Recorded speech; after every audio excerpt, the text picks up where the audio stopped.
एक कागभूषण नाम के, अपने पुराणों में भी इसका प्रमाण आता है, कागभूषण नाम के एक महापुरुष हुए हैं और एक गरुड़ जी जो श्री विष्णु जी के वाहन माने जाते हैं। इन दोनों की एक बार आपस में चर्चा हुई।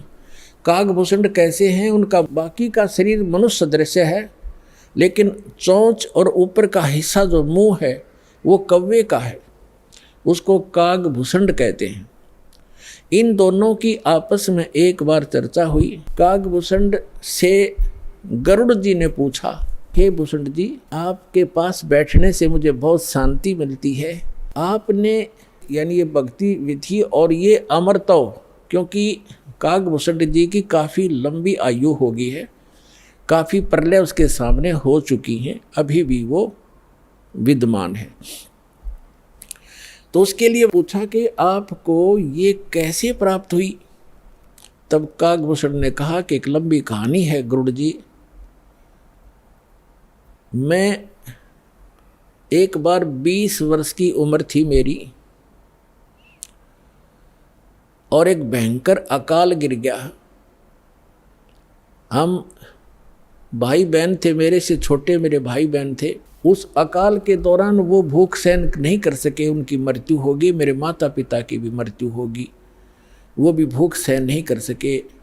मैं युवा था, जिस कारण से मैं उस अकाल को झेल कर माता पिता और परिवार के नाश होने के बाद उस क्षेत्र को छोड़कर मैं अवंतिका नगरी में चला गया।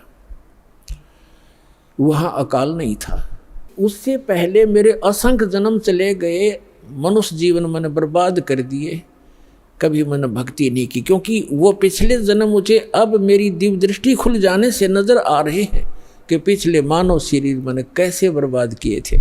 तो बता रहा कि पिछले जन्म मैंने बहुत नाश कर दिए, और एक जन्म जो मेरा हुआ, माता पिता मेरे भाई बहन मर गए भूख से तड़प कर। ऐसी खिली फुलवाड़ी थी हमारे घर की, सारे भाई बहन खुशी खुशी रहते थे, और एक वर्ष में ऐसी जुल्म गिर गया, ऐसा कहर टूट गया, हमारा नाश हो गया।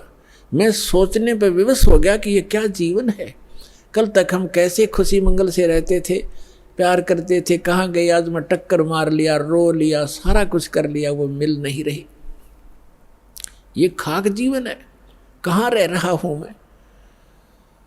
ऐसे करते करते एक मंदिर के अंदर एक पंडित जी भगवान शिव का पुजारी था, मैं वहाँ चला गया। उसको अपना दुख रोया। दयालु था ब्राह्मण, मुझे सीने से लगा और कहा, बेटा यहाँ तो ऐसे ही कहर गिरते हैं, आप भक्ति कर लो, स्वर्ग में चले जाओगे, वहाँ दुख नहीं है। ब्राह्मण को ज्ञान स्वर्ग तक का ही था, और कहा, बेटा तुम दीक्षा ले, गुरु बनाए बगैर मोक्ष नहीं होता। अब कागभूषण बता रहा है कि मेरे इतने पाप थे, पापी के पिछले जन्म जन्म के कभी भक्ति शुरू नहीं करी थी। मेरे अंदर भक्ति प्रवेश करने में 6 महीने लग गए, लगातार संत के साथ रहने में। अब 6 महीने तक मैं मंदिर में रहा, रोज उनकी कथा सुनता, वचन सुनता, पर नाम लेने की इच्छा कभी मैंने व्यक्त नहीं की। गुरुजी कहते, महात्मा जी के बेटा दीक्षा ले ले। मैं कान्ना पे कह टाल जाता, ना हाँ कहता ना ना कहता। और दीक्षा उसी को प्रफुल्लित होती है जो सब इच्छा से अपनी लगन से प्राप्त करता है। जबरदस्ती दिया हुआ ज्ञान नाम काम नहीं करता है।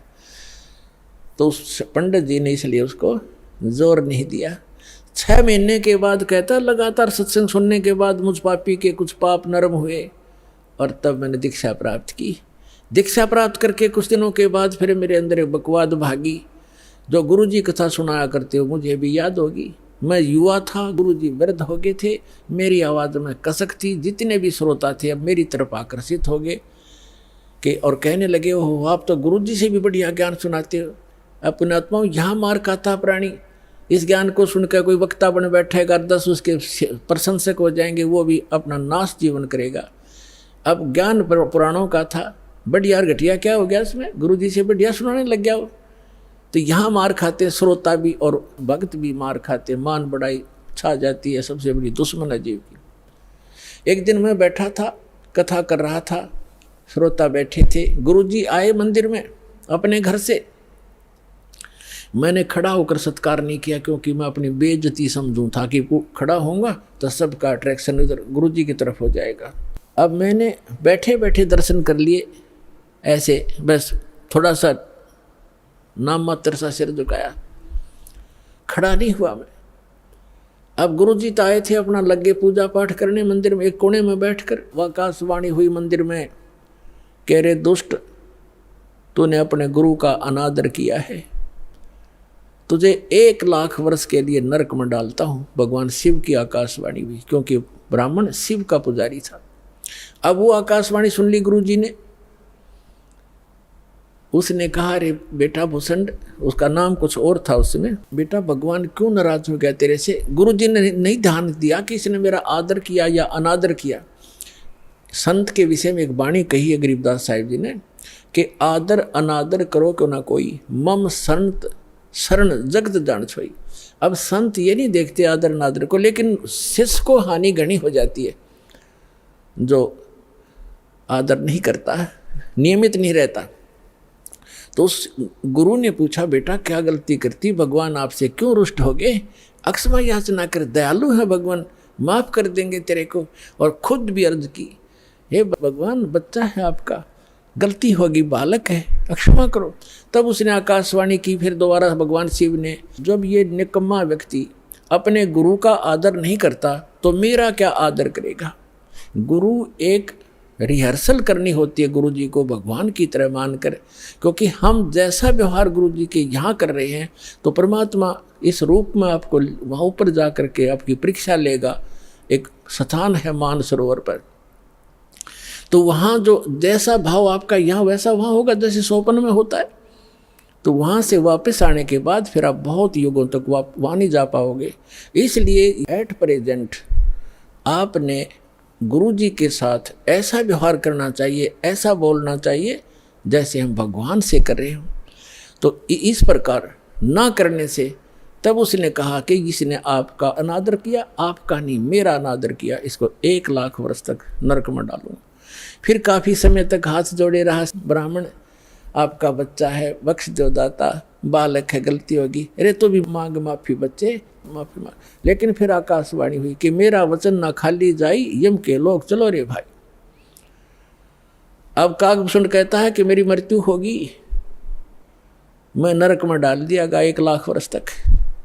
लेकिन थोड़ी बहुत जो कलम चढ़ी थी, थोड़ी बहुत भक्ति प्रारंभ की थी प्राथमिक, उसका लाभ मिला। अगले जन्म में मुझे मनुष्य जीवन मिला, 1 लाख वर्ष नरक भोग गए। मनुष्य जीवन मिला तो मैंने एक लोमस ऋषि के साथ वाद विवाद कर दिया, उसने मुझे श्राप दे दिया, अरे चंडाल तू तो चंडाल के घर जन्म हो तेरा, वाद विवाद करता है। तो कागभूषण कहता है कि गुरु जी मैंने दुख नहीं माना संत के उस कुवचन का, और उसने श्राप दे दिया। मैंने हाथ जोड़कर ये कहा कि हे महर्षि जी, दास पर गलती बन गई, मैं नीच व्यक्ति हूँ, मैं कर्महीन हूँ, तभी तो ऐसी भाषा में आपके सामने बोल गया, मेरा दुर्भाग्य था। एक दया करियो दयालु कि मैं किसी जन्म में चाहे चंडाल का पैदा हूँ पर आप भगवान की भक्ति ना भूल पड़े, ये दया करते मुझे। तो ये आशीर्वाद दे दिया लोमस ऋषि ने। तो सारी कथा बताता है कि फिर मैं क्या हुआ, एक काग के घर जन्म हुआ मेरा। जैसे ब्रह्मा जी हैं, इनका हंस वाहन है, और हंस के साथ एक हंसनी कंपलसरी होती है। तो ब्रह्मा की जो पत्नी सावित्री है, वो हंसनी जब ऋतु पर आई, यानी गर्भवती होने की स्थिति में आई ऋतु पर, तो काग चंड के पास ले गई, कौवा के देवलोक में। उससे मिलन होने से कागभूषण की उत्पत्ति हुई। शेष शरीर मनुष्य जैसा है, ऊपर का मुंह और चोंच कौवे जैसी है। तो वो अब उसने फिर क्या मिला, जब वो कागभूषण के रूप में जन्मा, तब कहते हैं मुझे जोगजीत नाम के एक महापुरुष आकर मिले। वो परमात्मा जैसे दास ने आप पूरे सत्संग में ये निर्णय किया कि वो परमात्मा स्वयं आकर अच्छी आत्माओं को यथार्थ ज्ञान देता है। तब उसने बताया कि मुझे जोगजीत नाम के एक संत मिले, जिन्होंने मुझे उस परमात्म तत्व का ज्ञान दिया। उन्होंने मुझे ऐसा मंत्र दिया जिससे मेरी यह स्थिति हुई कि मेरा बहुत युगों तक अमर शरीर होगा। अब कागभूषण की भी मृत्यु होगी, क्योंकि अब ये समय है इस समय में जब काकभूषण का जन्म होता तो मोक्ष हो सके था। अब जो प्रसंग आज का चल रहा है कि दो प्रकार से मानव शरीर प्राप्त है। आप जो परमात्मा के लिए भटक रहे थे और यहाँ आ गए, आप बहुत पुण्यकर्मी प्राणी हो, पिछले जन्म में भी आप मानव थे और मानव जैसा स्वभाव है। जहाँ कहते हैं लाइन लगा लो, लाइन लगा लेते हो, जहाँ कहते हैं यहाँ ऐसे बैठ जाओ, वहाँ जाओ, ये करवा लो, तो क्योंकि आप सभ्य हो और ऐसे व्यक्तियों को शीघ्र ही ज्ञान प्राप्त हो जाता है, शीघ्र ही ढल जाते हैं जैसे संत ढालना चाहता है। आपके मैल घड़े नहीं थे और जो मैला कपड़ा ज़्यादा होता है धोबी को उसको ज़्यादा प्रयत्न करना पड़ता है, साफ वो भी हो जाएगा। तो इस प्रकार स्थिति है। जो दूसरी टाइप के व्यक्ति हैं उनके ऊपर भी रजा होगी, क्योंकि जगह जगह भगवान की चर्चा चल रही है, टीवी चल रहे हैं, एक ही घर में 4 सदस्य हैं, 3 ने नाम ले लिया, एक सुनता भी नहीं, तो वो मनुष्य योनि से आया हुआ प्राणी नहीं है, को पूर्व संस्कार से जुड़ गया। लेकिन धीरे धीरे जब सारे परिवार लग रहा है, परमात्मा की वाणी चलती है, उस पर उस वाणी का भी असर होगा और आज पूरा विश्व परमात्मा के चरणों में एक बार आएगा और सबका कल्याण होगा, चाहे किसी प्रकार जन्म हुआ हो। बोलो सतगुरुदेव।